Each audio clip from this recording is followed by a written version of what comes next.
Total Screen proudly presents their official podcast, OnScreen, with your hosts, Tyson Gifford and William Rohrig.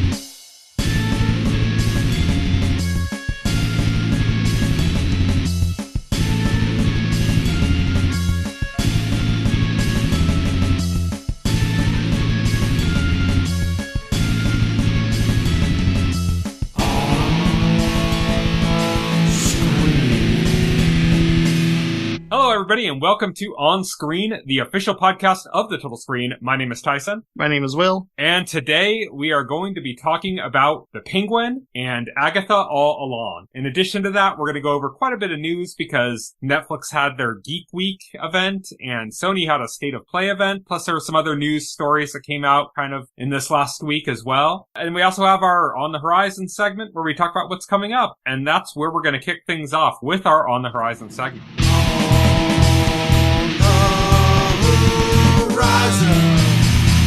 On the horizon. On the Horizon is where we talk about what's coming up in the next week or so. First up, Uzumaki. So this is the famous Genji Ito manga. It's getting an anime coming on Saturday, September 28th on Adult Swim / also next day on Max. So yeah, I don't know if you've read much Junji Ito, but he's writes very creepy stuff, and Uzumaki is like his most famous thing. It's all about spirals. It's all about these people that are going mentally insane because of spirals. Okay. So you want to watch like a good horror anime, that might be a good pick there. Nice. The Simpsons is returning on Sunday, September 29th to Fox, and this is Fox's continual desecration of the corpse of what was once a good show. I just every day pray that that show comes to an end. Put it out of its misery. The Walking Dead, Daryl, Dixon, The Book of Carol, that mouthful, is also coming on Sunday, September 29th to AMC. Starfield Shattered Space, the DLC for Starfield, is coming on Monday, September 30th to PC and Xbox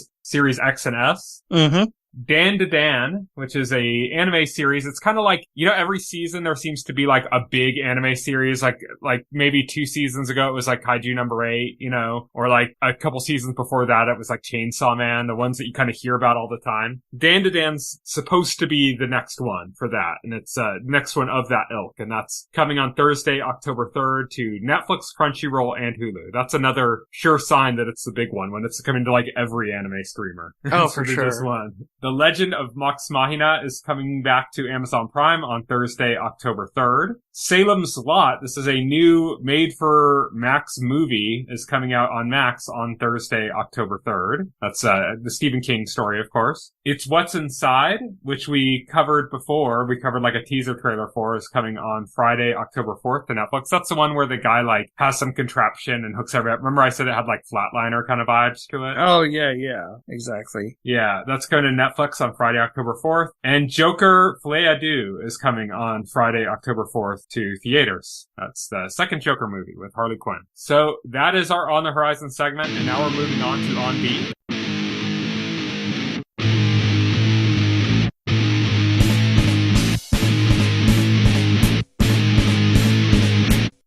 On Beat. On Beat is our news segment, and our first news story is that Assassin's Creed Shadows has been delayed to February 14th, 2025. It was originally supposed to come out November 15th, but now it's going to be coming out next year, early February 14th, on Valentine's Day. The delay is due to the Star Wars Outlaws launch issues. Well, they say they need more time to polish and refine the experience, pushing further some of our key features. Yeah, they said it was feature complete, but that they need to polish it, I guess. Yeah, so it's getting delayed. This was kind of expected, because earlier in the week, Ubisoft unexpectedly canceled their Tokyo Game Show presentation, and then they started canceling the hands-on press previews for Assassin's Creed Shadows. They started canceling those, so like when that dropped like yesterday, people were kind of thinking, okay, yeah, something's going on. This is probably getting delayed. Something inside me says that they canceled those things for a different reason that we're going to talk about later. Yeah. I have no confirmation on that. It's just a feeling I have. Okay. But yeah, this is like a trend, basically, where we've had a bunch of games that have been releasing incomplete, like with like serious bugs and problems and issues. And it's become like more and more of a headache and an issue where the games are getting a lot of backlash for those bugs, where they used to kind of, a lot of them would kind of slide by. And now they're getting a lot of backlash. And I think that kind of started with like Cyberpunk, where it got like hit hard for the state that game was in. But then there were like a bunch of other big games after that, like Redfall and Starfield, and ones that had big problems that those games got big backlash and they weren't able to make their money back like Cyberpunk did, but a lot of these other ones didn't. And the latest kind of one to do that is Star Wars Outlaws. And I think we're kind of turning the corner now where companies are like, you know what? We need to get these games polished before we put them out because they're not selling when we're putting them out in this state. Right. Oh yeah, for sure. Our next news story is that Kyle Chandler from Friday Night Lights has reportedly been cast as Hal Jordan in the Lanterns series. This is the role that we had heard Josh Brolin was up for before. We'd also heard, oh yeah, Matthew McConaughey. Yeah, Matthew McConaughey was reportedly up for the role at one point, you know. So we've heard a number of people kind of up for it. Apparently this is confirmed, but it's not like an announcement. There hasn't been like an official announcement yet. So some websites like Forbes is reporting it that he's been cast, whereas like Deadline is reporting that he's in talks, which makes me think that he's probably been offered the role and they're ironing out the contracts right now, which means that he might not be in the role even though he was offered it because something falls through in the contract. So a dispute in the contract goes through and he doesn't end up doing it, you know? It's kind of like when a house is in escrow, you know? You've sold the house, but you're waiting for it to close. And I think that's kind of where it is with Kyle Chandler as Hal Jordan in Lanterns. Do you know Kyle Chandler at all? Do you like... yeah, early edition. Yeah, okay. What do you think about him as Hal Jordan? Seems solid choice. Yeah. I haven't heard the name Kyle Chandler in like a long time. I was kind of surprised. Yeah, he hasn't done much in a while. Or that's been on my radar at least. Our next news story, Nintendo has sued the maker of Palworld for patent infringement. This is a big one. Yeah, apparently Palworld infringes on some patents Nintendo holds. I think you could have your own opinion on whether video game patents, or that should even be a thing. That's its own controversial subject. But yeah, it's a really interesting case because we don't know specifically the patents Nintendo is alleging are being violated or what's going on with that. So like we don't have like any information into that. And this is only being filed in Japanese court. So this isn't like a US lawsuit or European. This is like a Japanese lawsuit. I don't know enough about the legal That puts us system. even further in the dark, yeah. Yeah, in Japan to even say. And the thing about that is like, this is going to stay like a private matter, like as much as it can. Again, I don't know like how much comes out in like the Japanese legal system, like what would become public once this goes through. But I think they're usually pretty quiet with Japanese procedures. Yeah. So and Nintendo's not going to announce to the press. So it's interesting. And I'm seeing like a lot of people who are predisposed to just hating on Nintendo for whatever reason latch onto these every time. There's a lot of like F Nintendo and like Nintendo is like they're bullies. They're trying to like monopolize the market on monster catching games, which is like absurd because Dragon Quest monsters exist. Yeah. There's tons of them. There's Cassette Beast. There's tons of them. Yokai Watch, which like Nintendo published Yokai Watch in the West. And the thing is, like, and I can't speak to, like, what Nintendo's alleging, but, like, I'm just looking at Palworld, like, a lot of designs seem to be, like... pretty blatant. Yeah, inspired by Pokemon, like, air quotes. And I get, like, Nintendo isn't, like, alleging anything with regarding to creature designs here. Like, that's being left alone. So, like, but... Yeah, like, that's an interesting thing, too, because usually something like this, it would be a trademark infringement. Yeah. And this is a patent infringement, which is different. So that means there's something else going on with the game. More like mechanical. Yeah, more mechanical. And I haven't played Palworld, so I can't even speak to that, like, to even, like, guess, okay, what's Palworld doing that's, like, ripping off whatever, like, Nintendo is doing with Pokemon. So my position is, I don't know. My position is, okay, Nintendo might be being overly aggressive and overstepping with this, or they might be completely justified, and Power World might be, like, ripping them off, you know? And my opinion is, like, if they are, like, blatantly ripping off Nintendo's IP, Nintendo has a right and an obligation to sue to protect their IP. Or, like, if Nintendo's being overly aggressive and overstepping, we don't know. We don't know, and my position is I don't know. I'm not, like, formally taking any sides in this, but I'm seeing a lot of, like, online, like, people like F Nintendo and all this, and it's like, you don't know. You don't know what's happening. To be just saying definitively, like, oh, Nintendo is being bullies and trying to monopolize the market, or whatever people are saying. Here's my position on this. I have never played Power World. I have never played Pokemon. I don't care about that genre at all. In fact, I actively dislike it. But even from that perspective, it's blatantly obvious that Power World is ripping off a ton of stuff from Pokemon. I don't know how much. I don't know mechanically what they've ripped off, and that doesn't seem to be what they're suing him for. It's more like patent stuff. But it's so blatant and obvious that they're ripping off, like, designs and stuff from Pokemon and styles of creatures and stuff from Pokemon, like, in a very obvious way. Not just Pokemon, but some other games too. I mean, there's some blatant, like, Digimon ripoffs in certain parts and stuff that I've seen. It's very, very obvious. And Nintendo has a reputation, whether you believe it's earned or not, for being extremely litigious. Yes. So anybody that runs afoul of that in such a blatant way, to me, is just stupid. Nintendo I can't feel sorry for a company that's made millions of dollars while being blatantly copying a company that is known for being litigious. No, I have trouble mustering up sympathy in that position, you know?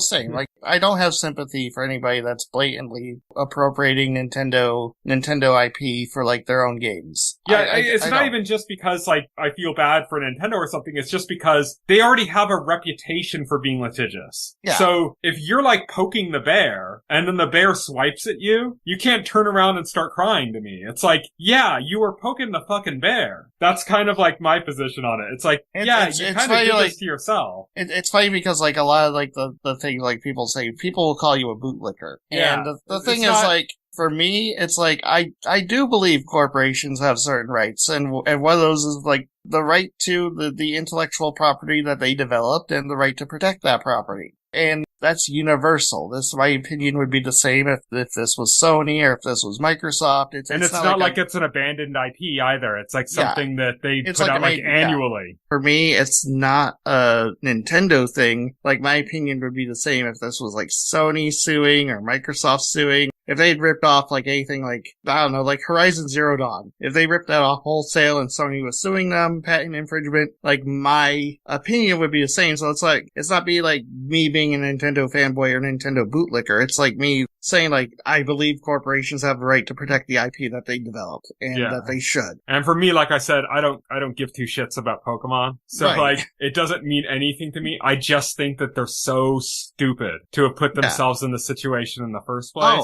Absolutely. And they did it to make money, and they did because the game got labeled Pokemon with guns, and so everybody played it off of the name Pokemon. That's why people played this. And, like, don't kid yourself. That's why people were playing this game. And it got a huge amount of success and stuff, and the fact that they didn't anticipate that this was coming, you know, seems silly to me. Like, you know, like, it's the poke the bear thing, like I said, you know? You poke the bear, and you just keep poking the bear, and you're surprised when you get swatted and have it, like, serious lacerations across your chest and guts. Like, no, that's obvious. That's what was going to happen. Absolutely. Our last news story before we go on to specific events, because we have two specific events we're covering as well, but our last news story outside of those events is that Barbarian director Zach Krieger, who is also in The Whitest Boys You Know, is going to be directing a Resident Evil movie for Sony. And he was originally going to be working on a Clue movie and has pulled out of that to do Resident Evil. I said to you when you brought this story to my attention that I think actually the Clue movie might have been more interesting because it would have given him more freedom, I think, than Resident Evil is likely to give him. Right, yeah. because Barbarian was like a solid movie, and it showed like he could do like creepy, he could do like creepy horror, and also like, Clue would have been interesting. He is a comedian. He was like a member of the Ways Kids Know. So he's got that. I'm thinking like he could, with those skills, he could do something interesting with Resident Evil, assuming the studio lets him. Yeah. I'm just thinking, man, like that franchise deserves better than Paul W.S. Anderson. And I would just like to see something that like is actually good for once. And that's my thing. And I think Zach Krager is an interesting choice. But yeah, like I don't know anything about the Clue movie. To be an interesting choice for a Clue movie too. Yeah, I just think that because Barbarian was structurally a very interesting movie, and yes, I think something like Clue could have lended itself to him doing some really kind of groundbreaking stuff in that regard. But yeah, I mean, it's a bigger property, probably something that's closer to his heart, I imagine. So it'll be something to look out for. I think it all is going to depend on how much freedom he's given to actually make something interesting. But yeah. Don't slag on Paul W.S. Anderson. He did Event Horizon. Oh, yeah. I don't care about that movie, but, that song is so epic. I mean, he did the original Mortal Kombat, which I, like, highly enjoyed, but that doesn't mean... Yeah. Yeah. I just like the Event Horizon song. Yeah, Event Horizon, yeah. Event Horizon. Oh, my word. Now we're moving on to events, and the first event this week was Geek Week, and this is like Netflix big, like, geek convention thing. It was painful to sit through and watch. I watched about half of it, and then I had to go. I didn't know it was going to be like 2 hours long. I watched about an hour of it and was like, I gotta go. I have other stuff I gotta do, but it was so cringe and so painful that I was glad to leave the event. Thankfully, they kind of put up all the information that came out from Geek Week as news stories and trailers released separately, so you didn't really have to watch all the garbage that was there. I don't know why I did. But we have some stuff that came out of Geek Week. First up, Magic the Gathering. So we knew there was a series in development for Magic the Gathering, and then we had heard just recently, like in the last month, that it had been canceled, that the whole project had fallen apart, it wasn't happening anymore. Well, at Geek Week they announced that it's happening again. It's with a new creative involved. Now it's going to be an animated series at Netflix, and it's going to be showrun by Terry Madless, who did Star Trek Picard. I haven't seen Star Trek Picard. I don't know anything about that. I used to play Magic the Gathering years ago. It's been a long time. Yeah, it's been a while for me too. I'm still interesting fantasy series. It's very high fantasy, so for an animated series, I think that is the right call. Magic the Gathering has like a very interesting lore. Yeah, and the way they set it up, like they set up to where like it exists across different planes, and like the central characters are planeswalkers, so they could move between these planes of existence. Yeah, it's so high fantasy that I think animated is the right choice for it too. Oh yeah. Oh, like, absolutely. This is not like Game of Thrones grounded fantasy. This is not way out there, like super, heightened. Yeah, supernatural. Yeah, exactly. Yeah, exactly. This is like every D&D trope and stuff. And it's got like a really cool setup. That's why like I'm interested in seeing this. I do like the lore behind like the Magic the Gathering. Part of the fun of like the cards of the game is like the flavor text on there, which gives you like bits of the lore. Yeah. That's really cool. The text and the art is like a big part of it, yeah. Yeah, exactly. Our next news story from Geek Week is that Black Mirror Season 7 has announced some of its cast, and it includes, but is not limited to, Awkwafina, Peter Capaldi, Paul Giamatti, Rashida Jones, Chris O'Dowd, Issa Rae, Tracy Ellis Ross, and more. There's more. I mean, that's an impressive list of talent, but my expectations are low. It's basically going to come down to the scripts, Yeah. I mean, it always does with Black Mirror. But, this is going to be for the season 7 of Black Mirror, as I said. Season 7 is going to be 6 episodes long, and it's going to be coming out in 2025. And they also confirmed that there is going to be a sequel episode. This was like known, but not confirmed yet, for the USS Callister episode, which is kind of like their Star Trek-esque episode that they did like maybe 2 or 3 seasons ago. That was confirmed as well. I don't really like that episode, so it's not really great news for me. But I'm always interested whenever a new Black Mirror season comes out. I used to watch the British Black Mirror before it was on Netflix and loved it. I think since it came to Netflix, I've been less hype on it than I was when it was purely a British show. I think some of that's quality control. The original was only 3 episodes a season, so it was like really tight. But, Black Mirror has some classics in it, some absolute classics, even in the later seasons. I think the last season had some good episodes too. So, who knows? It could always be something good or it could be something disappointing. You just don't know. Right. Black Mirror covers the gamut, but I kind of wish they would just, take Red Mirror, which is a thing they did last season with like one of their episodes and like turn that into like a spin-off and just do like a Red Mirror series as well, where they do all kind of horror episodes that aren't related to technology and stuff. Oh yeah, that'd be really cool for sure. Yeah, but they haven't done that yet. Who knows? Maybe they'll do a Red Mirror episode this season like they did last season. I don't know. But that is Black Mirror season 7. Our next news story is about One Piece live action, and they have cast some heavy players for season 2 that are going to be even bigger players for season 3, since we already confirmed that season 2 is not going to cover the vast majority of the Arabasta arc, which is the arc that these characters are big parts of. But they have cast Joe Manganiello as Mr. Zero / Crocodile and Lara Obova as Miss All Sunday / Nico Robin. These are major characters in the manga and anime. Yeah, so it'll be interesting to see them in these roles. I really have no experience with Lara Obova. I've seen Joe Manganiello in a few things, and I like the fact that he's very much a geek and into geeky stuff, and that's like a good thing for me. I don't know if he could play a character like Crocodile, but I don't know that he can't either, so it'll be interesting to see his take on that. Yeah, it's going to be interesting for sure. They also released a kind of cryptic image of Chopper, which everyone's been kind of waiting for. It kind of confirms it's going to be CG. That's how they're going to handle it. Chopper's like this kind of reindeer human hybrid type character that's like adorably cute, but can transform into different forms. So they kind of either had to do like either puppets or CG for Chopper. So I'm almost a little disappointed they didn't go the puppet route. I think that would have been really interesting. There was a character, which I don't even know if he was done in CG or with puppets, in the show Sweet Tooth on Netflix, that I thought very much looked like Chopper. I'm not talking about the main kid who has antlers like Chopper does. I'm talking about there's this like kind of mascot-y character in it that's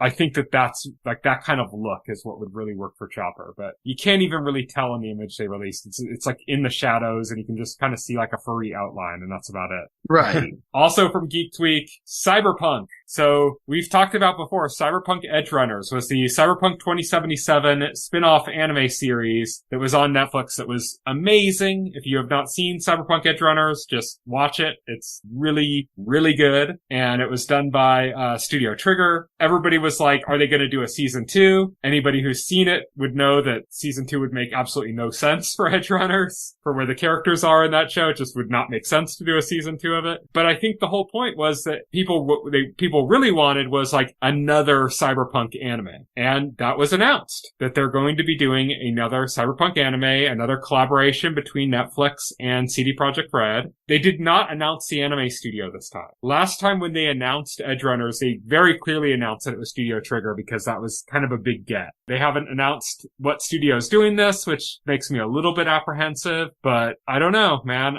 Edge Runners was so good that I'm just, I have high expectations for this, and hopefully they'll be met. Oh yeah, for sure. I mean, I was a big fan of Edge Runners, so like, yeah, I'm looking forward to whatever they're doing. Yeah.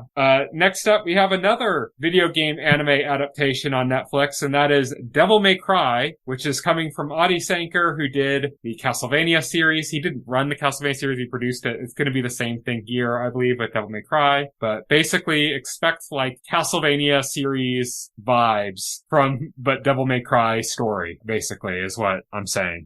We knew that this project was in development and who was involved, but we'd only seen like a real brief teaser of it. We actually got to see a teaser, or a real trailer this time. I haven't really played Devil May Cry. I played Bayonetta games. I played all the Bayonetta games, but I haven't played Devil May Cry.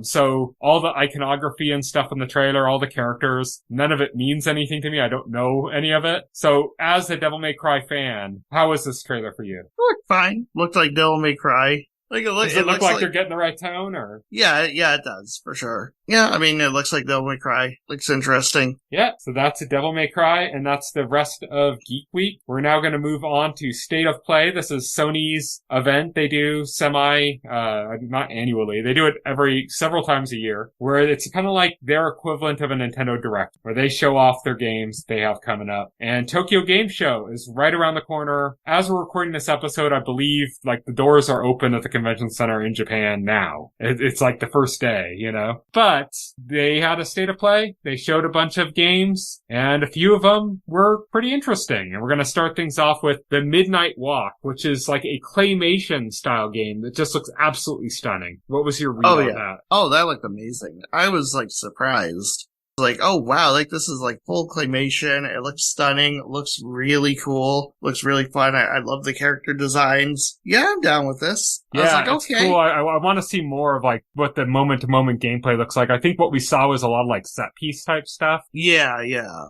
Which is cool, but like I kind of want to like, it didn't really give me a very clear idea of like how the game actually plays, you know? Right. But as a concept, it looks interesting. Oh yeah, definitely. It's very cool. Next up, we got a couple of remaster collections coming. Yeah. First, we have Legacy of Kain, Soul Reaver 1 and 2 remastered. Again, like, it's funny because, like, these are remasters, some of my favorite PS1 games. Yeah, Legacy of Kain, Soul Reaver. That was a fantastic game when it came out. Has, like, a really great story, really great lore. Like, there's really dark gothic vampire lore, and it had, like, very interesting, you know, like, Metroidvania-style gameplay to it. It's just a really fun game, and I've been wanting forever for them to do like some sort of sequel or something with it, and so to get these remasters is cool. It's not like the most amazing or polished remaster for judging from a trailer. It definitely looks like this was done on a budget, but yeah, the animation in particular looks very bad. I'm just happy to have the game back on modern platforms, and you do have the option of playing with the original graphics as well, so the remaster stuff is like too distracting. You can go back to that. But I'm just happy to have these games available on modern systems. We should note this is the Legacy of Kain Soul Reaver specifically, like that spin-off basically of it. Yeah, the original Legacy of Kain was done by Silicon Knights, who later did like Eternal Darkness at Nintendo and stuff. They did not have anything to do with Soul Reaver. Soul Reaver was a different studio. Yeah, exactly. And Soul Reaver was Crystal Dynamics.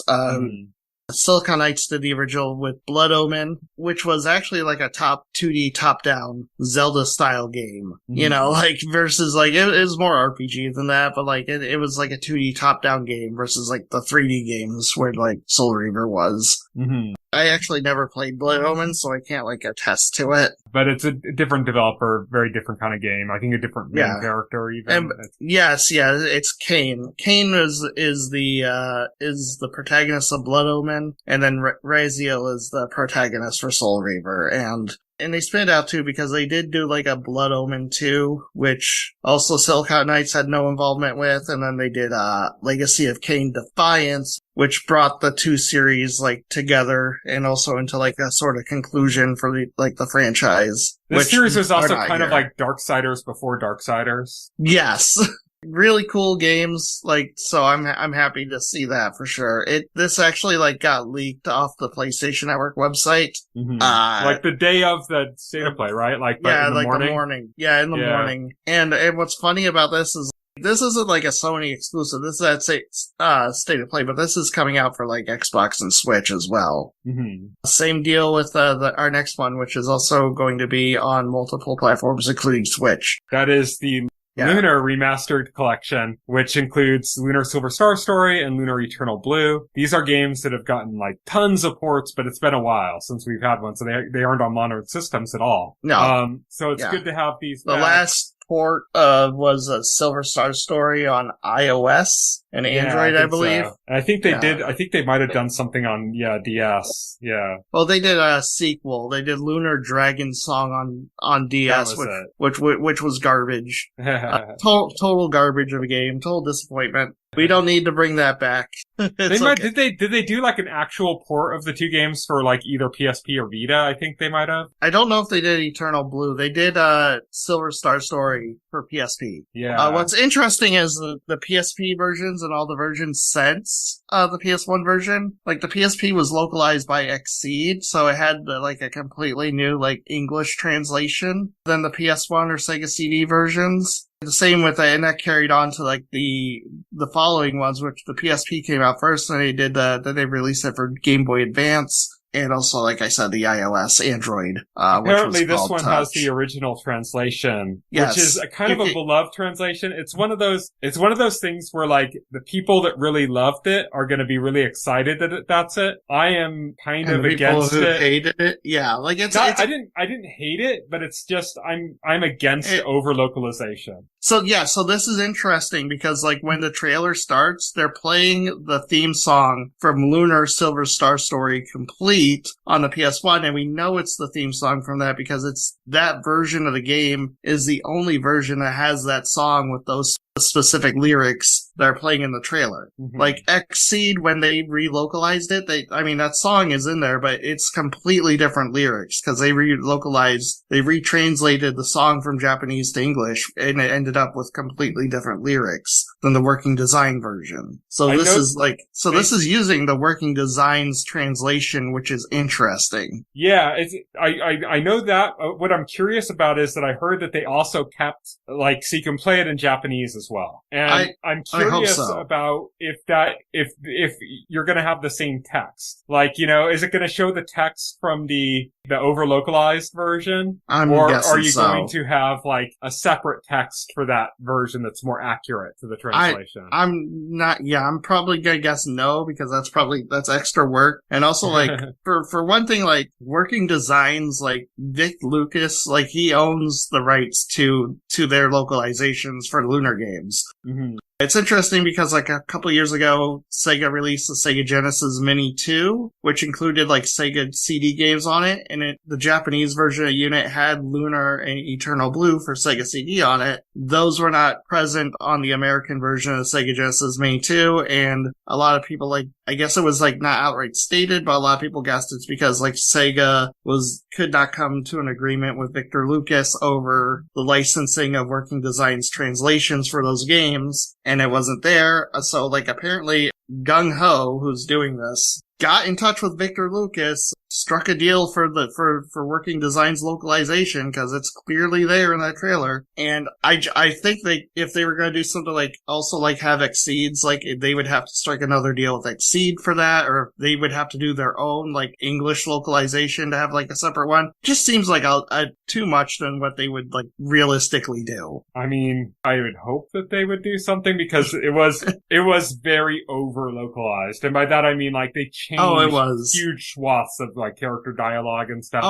Some people prefer that because they make, like, little jokes that are more like they're more accurate for, like, an English speaking audience and stuff. They make references to things that are more in, like, American culture and stuff. Yeah, like, what's interesting is because I played the game back in the day on the PS1. Yeah, I didn't play Sega CD versions. Same. Which were the original. And I specifically remember, like, there were jokes and references that would only, like, apply to an American audience and only, like, apply to, like, the 90s. There was, like, a joke in there about Bill Clinton. And I'm like, okay, that was cute back in, like, 90s. When did this come out? Like, 98? 97? In 2024, is anybody going to care about, like, a Bill Clinton joke reference? Yeah. I don't know, like, how they're going to, like, deal with it, or if they're just going to leave it like that and, like, this is fine, or if they're going to, like, try and, like, change something. Add footnotes. Yeah.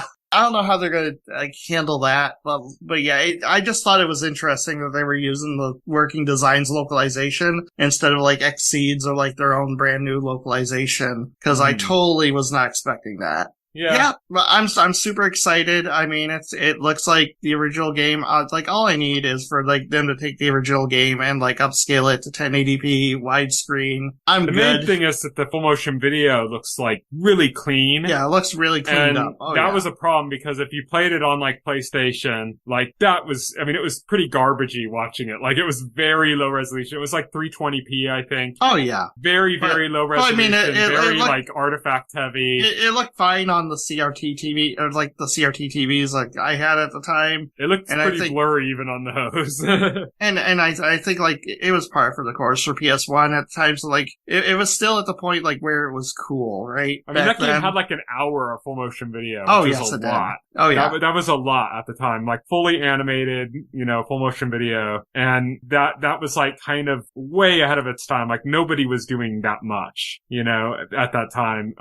The other thing that those games were really famous for when they came out on PlayStation, and just Working Designs games in general, was that they had all sorts of like crazy pack-ins and stuff. They were like the originators of the collector's edition. Oh, yeah, they were. But it was like standard. Like every version of that game came with like tons of stuff. Oh, yeah, you couldn't buy a version that was Cloth just like the game masks, medallions. Cloth masks. I actually like had those medallions. Like there was paper puppets. Yeah. One of my favorite things of that though is like they came with instruction manuals, but they were like thick, hard to bound, hardcover instruction manuals with like a silk bookmark. Yeah. It was like so extravagant, but like I loved it. And I think like Gung Ho said like there are going to be physical editions for this. They're probably going to go through limited run games like they did with the Grandia. Mm-hmm. And I hope they do. If it is limited run, and I know that's controversial, but if it is and they do a collector's edition, I hope they ape what Working Designs did like so much, because like I want that hardcover instruction manual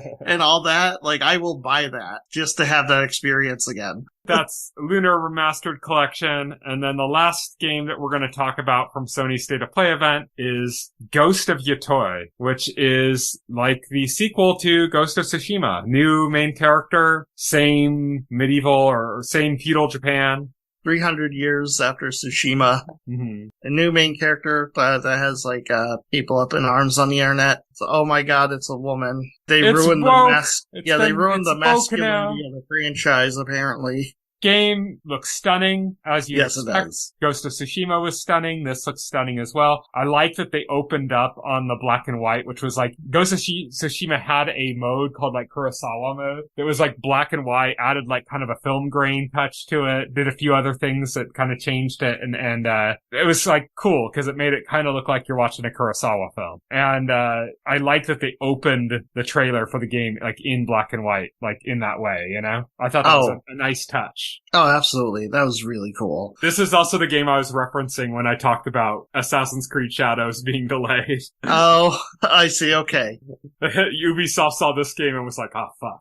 It's funny because like there's rumors that like Ubisoft is like there's an attempted hostile takeover of Ubisoft like going to be happening, and that's the real reason for like these delays and cancellations. Yeah. But I don't know anything about that. But that's it for our On Beat section, and that leaves only full spoilers.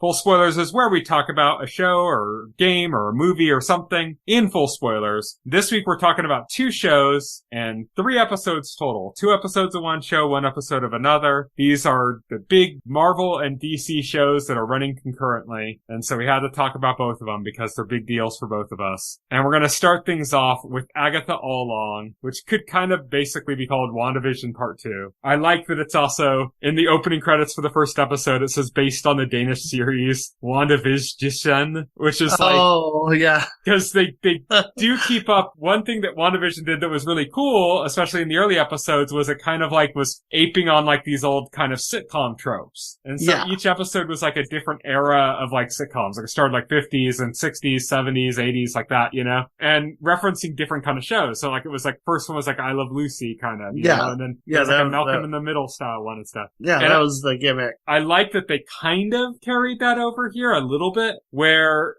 when this starts, it's like these. There are a bunch of these shows, and a lot of them are based on like shows from like Norway or from like the Danish shows and like shows from the Netherlands and stuff. Like there have been a bunch of these like kind of crime, dreary, kind of rainy crime shows that are like in the US, they're like always set in somewhere like Seattle or Oregon or something. And they're always based on these Danish shows. So I like that touch. Yeah. That they put in that aspect. That was cool. At first I was like, I was annoyed because I'm like, oh, okay, so we're doing this gimmick here. And I just thought, oh, okay, like, this doesn't really work here because it's like, okay, we know what's going on. Mm-hmm. There's no mystery box element to it. We know this is all fake. We know the reasons. WandaVision, it worked because there was the mystery box element to it. It's like, okay, why is Wanda in a sitcom? What's happening? It wasn't here, so I was like kind of like annoyed because like we were going through the motions of like this crime case that like I already knew didn't matter or didn't mean anything. So, but like once it gets going, this is actually like a really wonderful series. This is like I enjoyed it, and I think a lot of it is just Catherine Hahn because she's just such a force as usual. Yeah, she is such a force.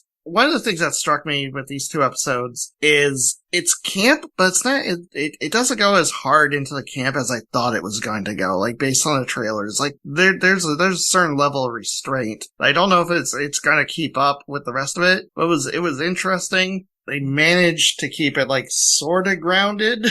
And it just works. I don't know. Yeah, it's like it's suitably seasonal. Yes. Like this is a nice Halloween show. This is a nice spooky season show. It's great for that. You know, it really works for that. I really have enjoyed it. I was a little nervous about it. Some of the trailers weren't really doing it for me. Same. But I really enjoyed it. I actually really liked the first episode. I liked that it was done almost less like a parody and more just like a straight up like one of those shows. Oh yeah. Except Agatha's performance, where Agatha's, you know, she was like playing everything like way over the top and like everything else was like very straightforward. And it was kind of like interesting. I'm like, okay, where are they going with this? And I love the way that they resolved it, where it's like, of course they had to have her trapped in something like that because she had to claw her way out of it. And they use those words. So you have Aubrey Plaza's character comes in and like tells her to claw her way out of it. And she does. She pulls off layers of clothing one at a time. And she's like going through all the different iterations that we saw of Agatha in Agatha All Along. We get to see her like all the way until she's eventually in black and white when she's pulling off these costumes. And then she just pulls off and goes straight nude. Runs out of her house naked. It's funny. It's like cool.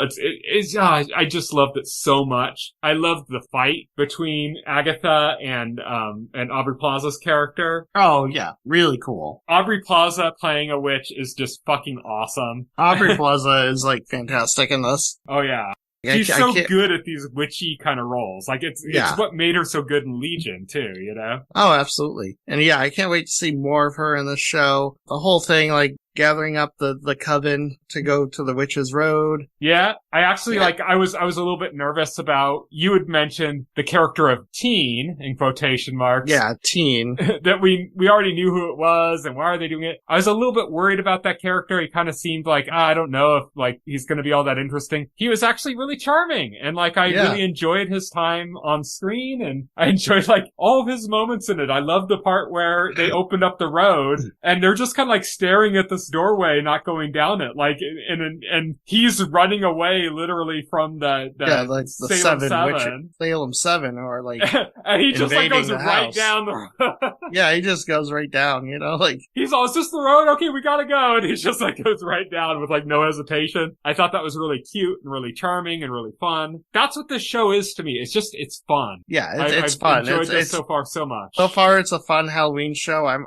hoping it keeps this vibe for the rest of its runtime. If it keeps up like this is going to be a solid show. Yeah, I was pleasantly surprised because I admit I was a hater. I was kind of like, who's this for? I wasn't like impressed. It was for me. Yes, for me, but no, I'm actually enjoying it. So yeah, I just want Marvel to always do something for spooky season. Yes. And if they're not going to do Agatha All Along, then do another Werewolf by Night or something, because that was amazing. That was amazing too. But you know, keep up doing spooky season stuff, Marvel. Keep doing spooky stuff season. Spooky Marvel is best Marvel. Oh, I absolutely agree. But yeah, this was great. Like, any other thoughts on it?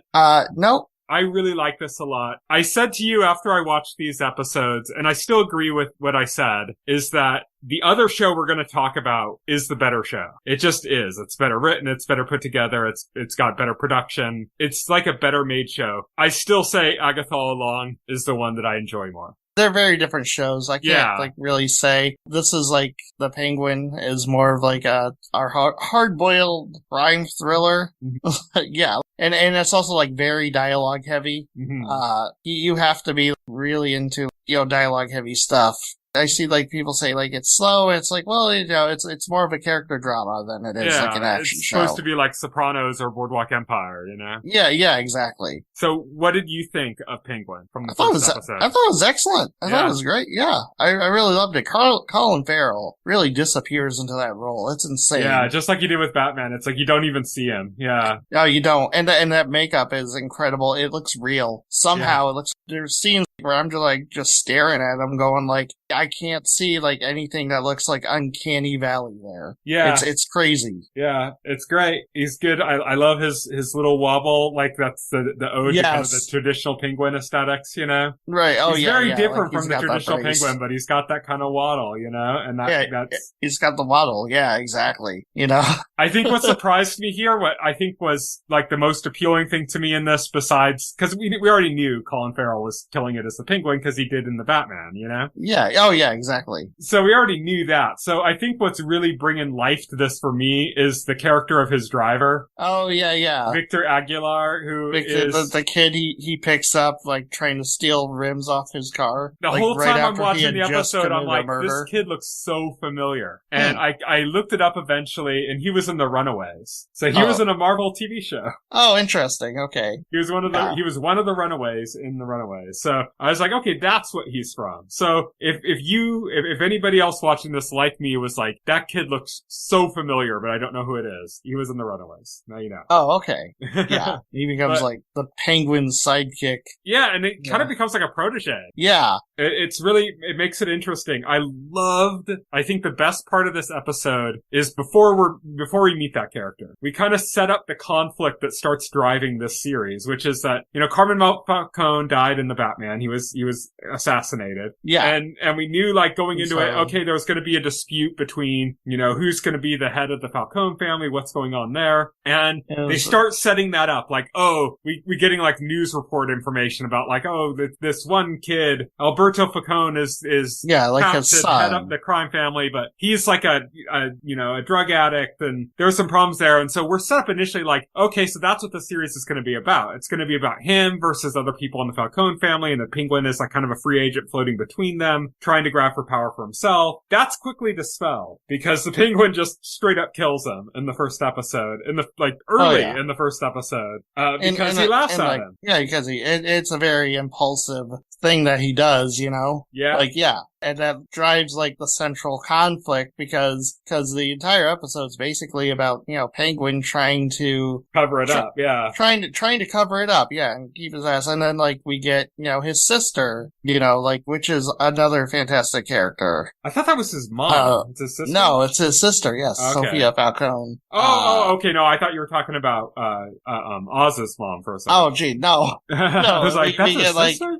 Yeah, we get, Sophia Falcone, Alberto's sister, comes into it, and she immediately pegs the penguin as the killer, she does all the work, and she figures it out, and he's got this big problem in her. She's smart, but she's crazy. Yeah, she's insane. She was literally in Arkham, But she's interesting because she, and it's a shot that we had in the trailer where she's talking to the penguin and she says, everybody underestimates you, but I know what you're capable of, and that's like her character in this, basically. That's like her dynamic with Oswald. She's on to him, but nobody really believes her fully. Like, they'll take her orders and stuff, but like when she's trying to go like, oh, this is a setup by the penguin, they're like, oh, she's crazy, like, it can't be the penguin. He's a nobody, that's like kind of how everybody else in the family kind of treats him. But my favorite scene scene is the scene where he kills Alberto. And it's not because he kills Alberto. It's because there's a part where like they're having a drink together and they're talking about the pressure that Alberto's under. And the Penguin was going to steal from Carmen's like house, you know, and he gets caught, and then he makes like up a story about like, oh, I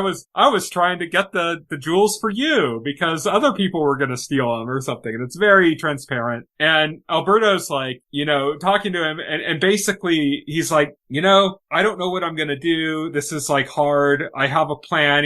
He cues Oz into his plan about what he wants to do. And, you know, that he's not being taken seriously and it's going to be hard to pull off. And he's kind of like, it's almost like he's looking for reassurance. That's how the Penguin reads it. He's not looking for reassurance. He's just kind of whining. But the Penguin takes it as like, oh, I can get in good with him by giving him some reassurance and telling him, oh, you can do this your own way and stuff. And so he tells him the story about a small town mob boss from where he grew up who was beloved by the community. He might have been a mob boss, but he was beloved and he knew everybody's name and he checked in on everybody. And he talks about how he died of a heart attack. And then like the whole neighborhood mourned him and celebrated him like a hero instead of like a villain. And immediately Alberto's like, what the fuck? You think I give a shit about some small town guy? You think that that's who I'm gonna be? And then Alberto realizes, oh no, that's not who you think I should be. You're talking about yourself. That's who you want to be. And he's like laughing at him about that, like mocking his dreams basically. And Penguin kills him. Yeah. Just impulsively, you know, and then immediately is like, fuck, what did I do? You know, but impulsively kills him because that's what you don't do to the Penguin. You don't laugh at it. Right. Yeah, exactly. But I think that encapsulates like my favorite part of the show. And then the rest of the episode is just kind of like him trying to play out his scheme to get away with this murder. And he's roped this kid who's kind of his protege, Victor, into his kind of service to help him out. And it ends up being a pretty clever plan to get away with it because the Penguin's caught. He's caught and captured and being like tortured and stuff. And they're like, you know, so sure they got him. And then he sets up something which there were signs for it earlier in the episode where he had gotten this ring from Alberto.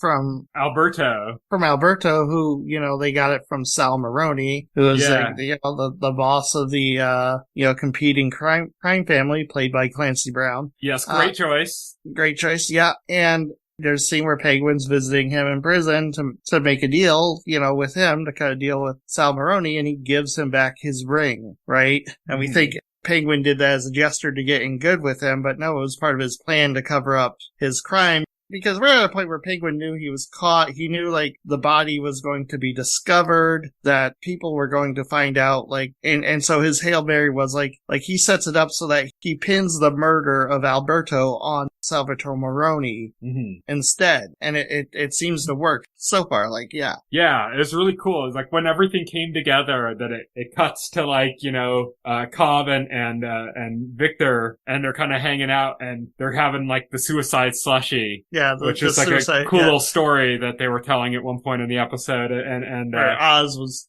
telling him about because he was getting like all nostalgic about the old neighborhood in his childhood. Yeah, I think that's what's going to make this show work. I think what's going to make this show work is his relationship with Victor. Yeah, that's what I think. It humanizes him. Well, it keeps him a villain, it keeps him a gangster, but it humanizes him in having this connection with somebody, you know. And he needed to have a connection with somebody that was young, that could be like a protege. That he would kind of have those kind of feelings of like being like fatherly towards. And this is like kind of like a new thing. We've never like seen anything like this with like any other interpretation of the Penguin, you know? Yeah. But that's what makes it work. It kind of reminds me of The Sopranos, the relationship between like Tony and Chris. Where like Chris was Tony's like nephew. And the way that series goes, like they butt heads a lot, you know, things don't necessarily pan out well for that relationship, but there's like a love there between them, you know, there's like this like kind of uncle nephew love between the two characters, and that like makes some of it work. That like when you see the different aspects of the relationship, when you see the fights, when you see when they get along, when you see when they capitulate to each other, like all those things, all those different aspects work because they have that relationship, because there's like an affection or a love there, like a familial love there, you know. And I think that's what they gave Oz and Victor, is like Oz is kind of like taking this like father father or big brother-like figure role with Victor. And I think that's what's going to make this series work. It's going to make it more than just like, oh, it's, it's a harsh drama about, mobs and stuff and their plots, and that's it, that wouldn't be interesting enough, I don't think. And what's going to make it work is that connection between their characters. Oh, absolutely. Looking forward to it. Yeah, definitely. 2 excellent shows this week, which is really cool to be able to say. Yeah, definitely. Super excited for more Penguin and more Agatha All Along. One thing I want to address before we end off this episode is that last week we mentioned we were going to be talking about the first 3 episodes of Agatha All Along. We didn't know that they were releasing that last episode like an hour before we started recording our podcast. So, of Agatha All Along. So, yeah, we're like, okay, we'll just do the first 2. We'll cover the 3rd episode next week, we didn't have to do it, but that's why, if you're wondering why we're only covering the first 2, just because it came out a little too late. We thought it was going to drop at like midnight and end up dropping at like 6:30 p.m. Pacific time, But anyways, that's it for our podcast this week. Next week, we're going to continue our discussion of Agatha All Along and the Penguin. We're going to be talking about episode 3 of Agatha All Along and episode 2 of the Penguin. So stay tuned for that. Thank you everybody for listening. You can follow me on Twitter. I am at Tyson Gifford. You can follow Will. He is at FoxOHero. You can check out our website, thetotalscreen.com. If you go to our website and open up a container store for any of our podcast episodes and scroll down to the bottom paragraph, you'll find all of our social links to our Facebook page, our SoundCloud page, the RSS feed that our podcast is on. All of those links are there, so check that out. You can also subscribe to our podcast through your favorite podcast client of choice, like Apple Podcasts or Pocket Cast, and the entire backlog of our podcast is available on our YouTube channel, so check that out as well. Thank you everybody for listening. Bye. Good night. Thank you for listening to the OnScreen podcast, the official podcast of The Total Screen. Visit our website at thetotalscreen.com. This podcast can be found on any major podcast client, including Pocket Cast and Apple Podcast. The entire backlog of this podcast and other content can be found on our YouTube channel.